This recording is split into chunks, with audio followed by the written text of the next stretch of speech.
Well, I have a sort of a curious question. Uh,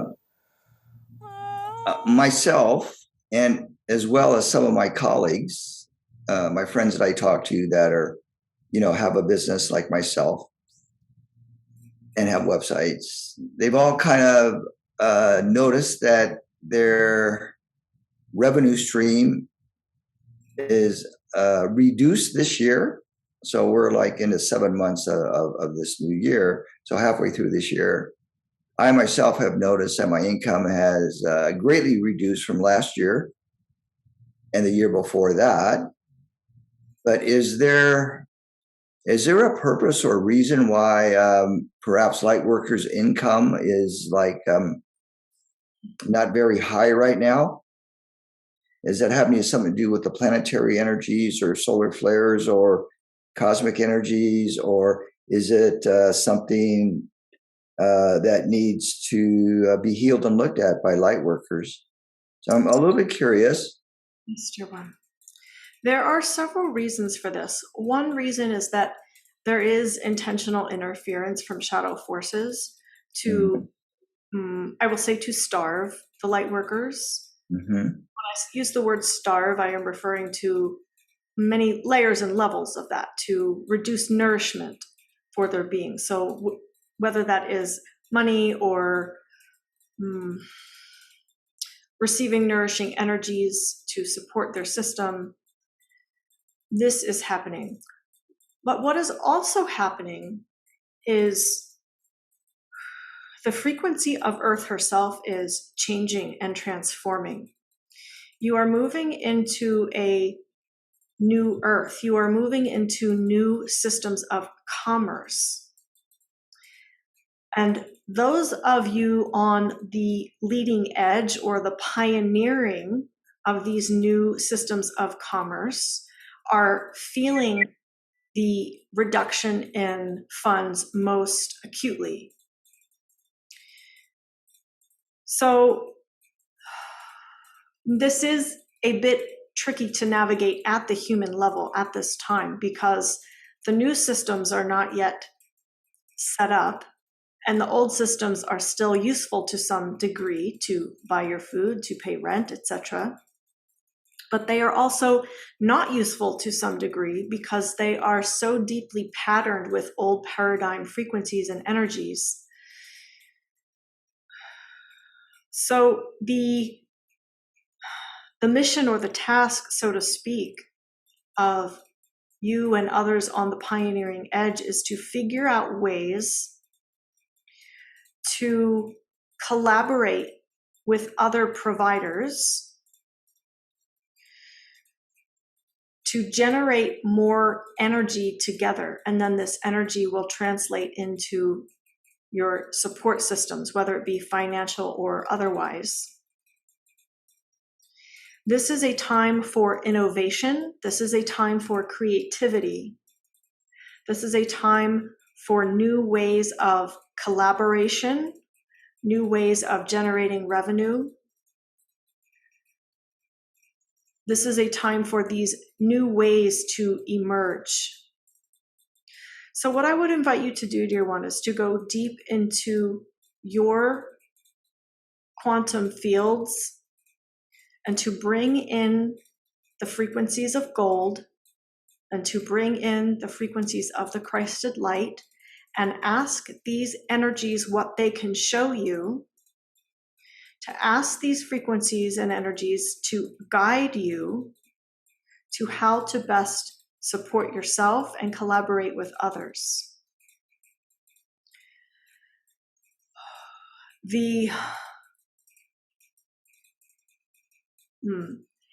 There is also a wound to be healed here where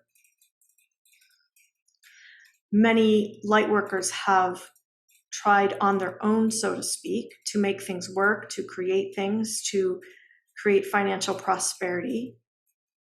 And the doing it alone paradigm does not work moving into the new earth. The new earth is about collaboration. It is about joining forces and becoming more powerful together. And so anything you are trying to do on your own, you can ask yourself, is there a way of collaborating with another practitioner that would be beneficial for both of us? You can ask yourself, is there a potential collaboration or joint partnership that would be beneficial for both of us or for all the people involved? And to start thinking a bit differently about how you run your business, about business models in general. The business models that used to work for you are fading out because you are moving into a new paradigm. You are one of the pioneers facilitating the emerging of new earth. And so it will be a release process for you and others like you. You must release the old ways of doing things and be open to the new ways and to be innovative and creative. Yeah. So are there any shadow aspects or major archetypes that still need to be healed, like rescuer, enabler, victim, saboteur, wounded inner child, prostitute, that kind of stuff? Or am I fairly clear with that level now?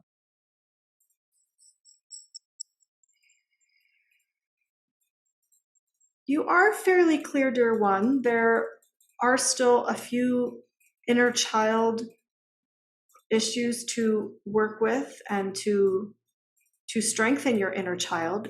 Your inner child has a lot of wisdom for you, and you can use your inner child when you go into your quantum fields to bring forth information about the new way, because your inner child knows about the new earth. He knows about why he came here to this planet, what he came here to do, who he came here to be.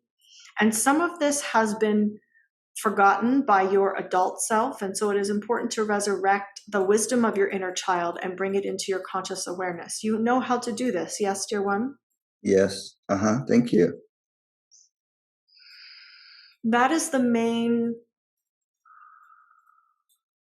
shadow archetype to work with. But there is the wisdom aspect of your inner child, as I just described. And then there are still some wounds. So anywhere you were not listened to as a child, where your voice was not valued, where your ideas and thoughts were not valued, there is still a bit of work to do here. So it is important that you, as adult Kenji, become the parent and let little Kenji know how much you value his input, his information, his thoughts. Let him know how highly valued these things are. Yeah, that's spot on. Thank you for that. Thank you, dear one. What else would you like to ask? Can you share with me more about the Kumarans and their purpose here? I know Susie is one. I know Shauna here in Weaverville is one. Kimberly in Pennsylvania is one. It's really beautiful when I do meet the Kumarans in person. But can you share with me more of the Kumara mission and its in our relationship with Venus in the transformation of humanity and the earth and the embodiment of the Christ principle on a deeper level here on the planet? Dear one, Venus is what you might call a mirror planet for planet Earth. Venus is holding the frequency that planet Earth used to have and that she is reclaiming for herself. So as the Kumarans have come from Venus to planet Earth, yes, it is a rescue mission of sorts to restore the frequency of planet Earth to what she used to be. And this is why this channel speaks of restoring heaven on earth. because it is a restoration process that the Kumarans have come to accomplish. They have come to activate humanity and remind humanity of what they can be, who they used to be, and who they need to become again. It is, in some ways, as you look at linear time, in some ways, it is a coming from the future to planet Earth, because the future of planet Earth is that restored frequency. And in other ways of looking, it is coming from the past, because Venus holds the frequency of what planet Earth used to be.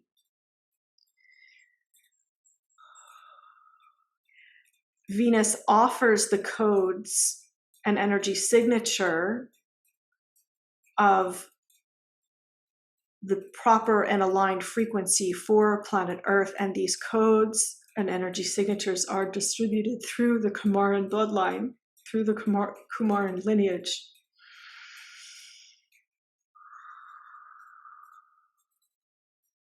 So when you find your soul family, dear one, it is very important for you to stay closely connected with them, because you will activate each other into deeper rememberings of who you are, why you are here. You will soothe each other's nervous systems with the recognition of being soul family together. And the Kumarans are powerful co-creators and collaborators for you. As you carry similar codes, there is an underlying understanding that goes beyond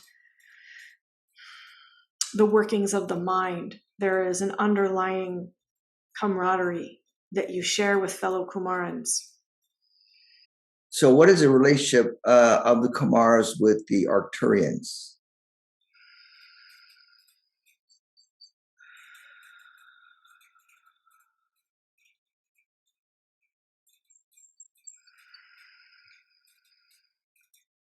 The Arcturians are like a sister-brother race, meaning if you look at the Kumarans as family, as blood family, as being from the same bloodline or same lineage, the Arcturians are from a different lineage, but you are like sisters and brothers to them.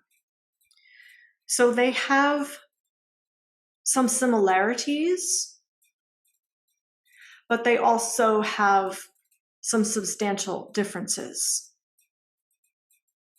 So the things that the Kumarans have studied are a bit different than what the Arcturians have studied. And I am speaking of eons of time here, dear one. I am speaking of millions and billions of years. The Arcturians have developed some specialized fields of knowledge, and the Kumarans have developed some specialized fields of knowledge. And the Kumarans are a specific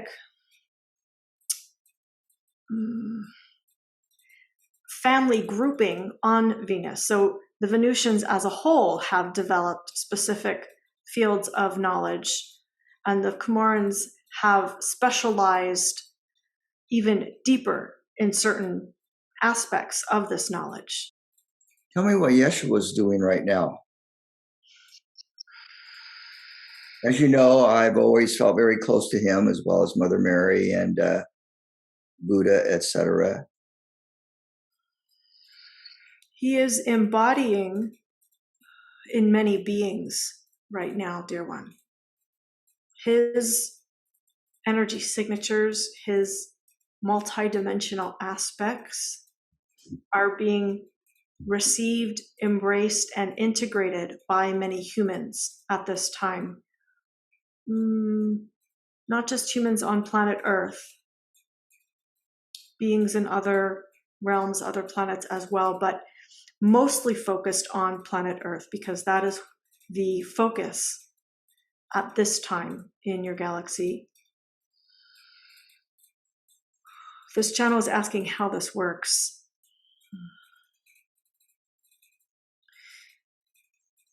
So each being is multidimensional, including Yeshua, and there is now a stronger overlap of multidimensional aspects of Yeshua and many human beings. Some human beings have activated their multidimensional aspects, some consciously, some without realizing, some without any conscious awareness at all. But as these multidimensional aspects are activated, those who are meant to embody the Christ-light frequencies are overlapping with the multidimensional aspects of Yeshua. So this is happening in other realms in terms of frequency, where there are higher frequencies, and it is filtering down, so to speak, to the third dimension as well. So what you are seeing, many light workers becoming Christians, or many are activating with the Christed light frequency, but not necessarily turning to the religion of Christianity. You are seeing this much more because there is a momentum that has been built up for people to activate their multidimensional selves, and then therefore they are in those higher realms overlapping and integrating with Yeshua, and then bringing it down to the third dimension. Do you have? Yeah, that's like the second coming. You could say that's like the second coming of Christ to earth, in a sense. Yes, dear one.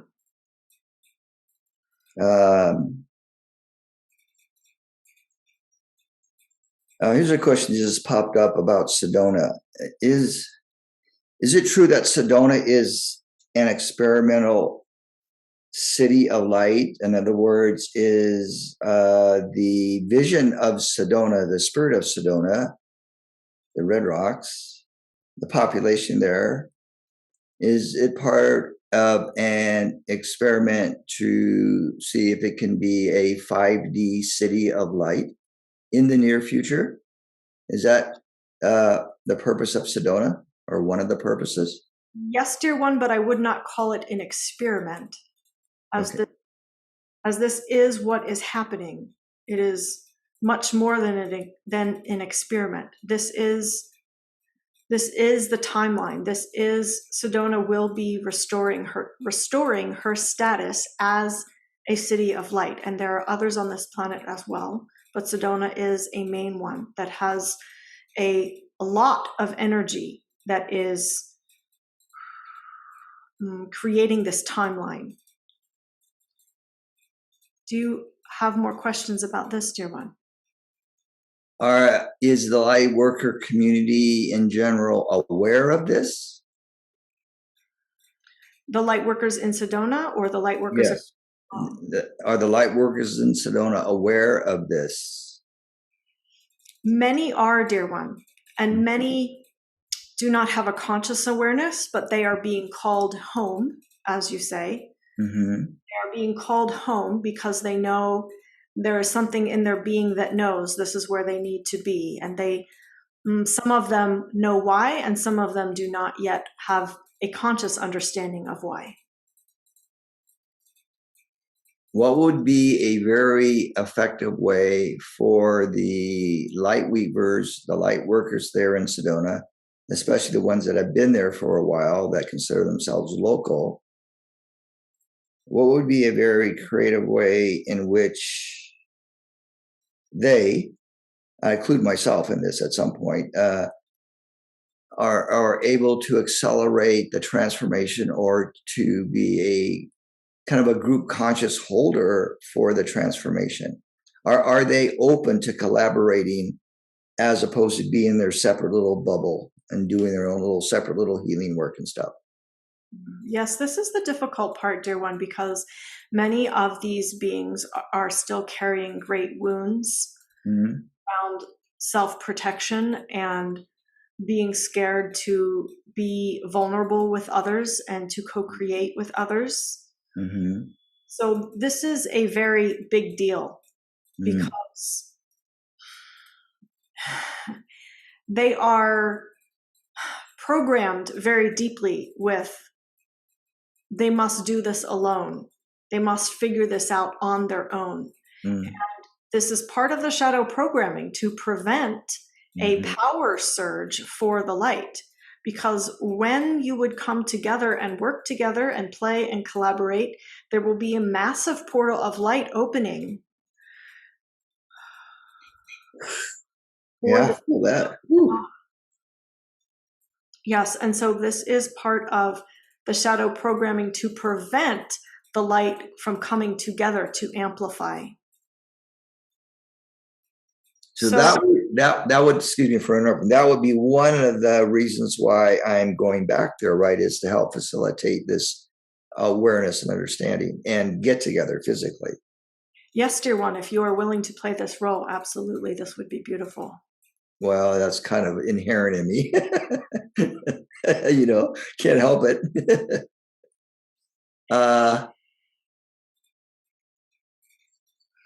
So it is imperative for these light workers to begin to trust again. And this is not just in Sedona, but all across the globe. It is imperative for these beings to get over themselves, so to speak, and to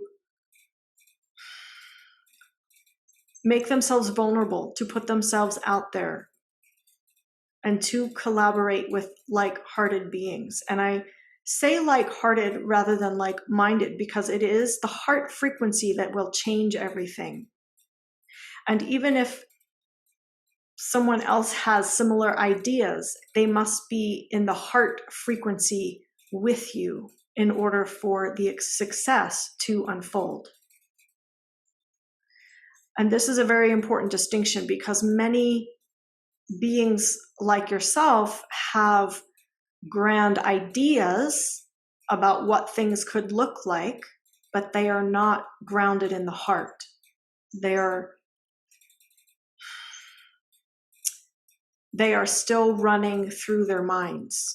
And in order for the amplification of light to occur and the light portal to open, there must be a heart coherency amongst all of your frequencies.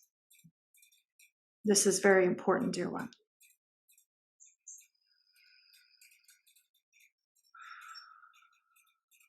Is that a little bit like the heart math principle? Yes, to a great degree, dear one, yes. But there is also deeper energy than what heart math would explain. Yes. And it is difficult to explain this. It is something that is felt and known. Yes, known. Beyond a mind understanding.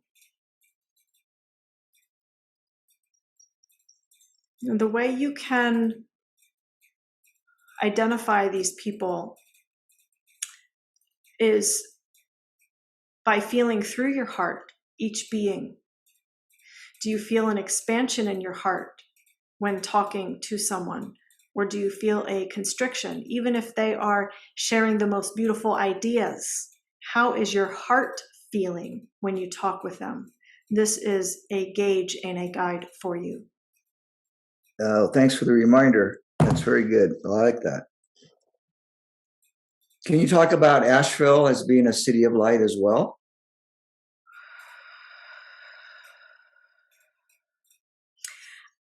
Asheville is being activated with some of these energy signatures and codes that will give it an opportunity for becoming a city of light. It is at a different stage than Sedona is. And it is not a solid timeline as of now, but it is being given the opportunity to emerge into a city of light as well. You have, by being there, you have brought some of those activation codes to Asheville. That is one of the reasons why you were there. Yes. Mm-hmm. And you have given what you can give. It is now up to the people and the city entity herself. Yes. A part of where Asheville's at, while it has a lot of input, if you can get my drift of different kinds of people, cultures, it can go into an extreme, which is not necessarily a concern of mine, but I saw it the other day when we were in downtown. It has a lot of potential, and I guess it could go either way in a matter of speaking. But I believe I've heard there's a mecca of light workers wanting to move here to Asheville, just like people are being drawn to Sedona. Yes, this is occurring. And again, it is not as solid as the timeline for Sedona, but people are feeling the pull, the draw, the calling to be there. And that is because they also, as I have described to you for Sedona, they can open that portal of light in Asheville as well. Yes, dear one, it is important that you turn over your will, meaning that you surrender completely into the will of God. And then this will be your will, and you can use your will to create and to manifest. But there are still some aspects of you that are holding on to the past way of doing things or the past way of being. This is normal programming for any human, dear one, so do not be hard on yourself. But I am just pointing this out so that you can work with releasing and releasing the old patterning around your will and allowing a full and complete alignment with the will of God. I always want to get to the cause of things. So this feels like this is pretty much that level of cause. So we can affect change in the body. Yes. Same thing with my eyesight. I want to bring my eyesight back to normal, not to wear glasses anymore. So I believe it's the same idea, right?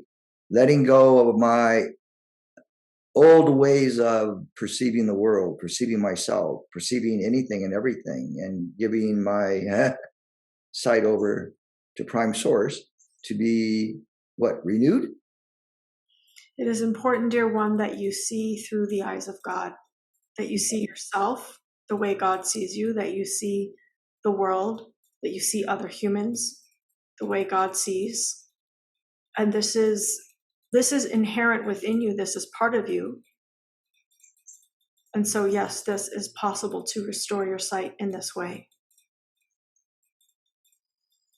I just had an epiphany on a whole lot of things in this moment, thank you, about how to educate people or to re-educate people, just in regards to what we've been doing in this session about surrendering our power so we could have our power back, re-owning our eyesight in the way that it was meant to be, all that stuff, our hearing, our touch, our emotions. Wow, this is really cool. So I think I've got the seed now to sprout it in the fall program. So thank you very much for helping to activate that awareness in me. I thank you for receiving, dear one. As a final closing message, dear one, the energy, the color, the frequency of gold is very important for you right now. And you will be integrating it at a deeper level, at a higher level. And so I will plant that seed as well. I thank you, dear one. Thank you. Namaste.